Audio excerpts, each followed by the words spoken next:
Good morning, and this is Thursday. We left off last Tuesday with Joseph, and we talked about his coat of many colors.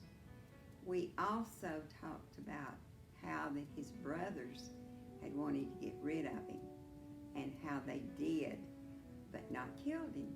They sold him. And today we're going to be looking at Joseph the slave. When the merchants, I'm going to show you before I start. I should have done that earlier. All right, you see that? Okay. When the merchants reached Egypt, they took Joseph to the slave market. Captain Potiphar, who was the head of the palace guard, found Joseph in the slave market.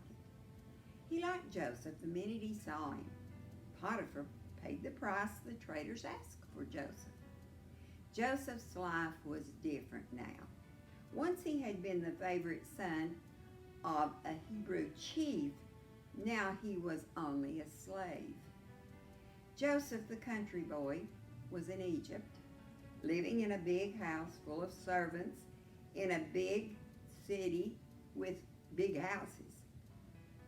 At first, he was angry and thought how wicked his brothers had been. But after a while, he remembered the stories he had been told and how boastful he had been. He asked God to forgive him and help him to be brave. Through all of his troubles, Joseph remembered to pray to God as his father had taught him. Joseph worked hard for Potiphar.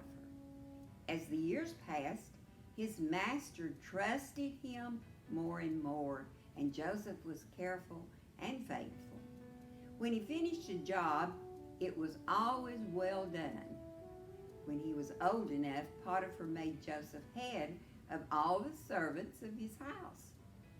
Then Captain Potiphar made Joseph head of the work that was done outside the house in the fields.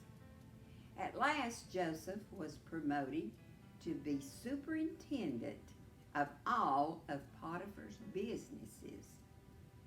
Then something terrible happened. Potiphar's wife told her husband lies about Joseph. Potiphar believed all his wife said and threw Joseph into prison. But Joseph knew he had done nothing wrong and prayed that God would help him.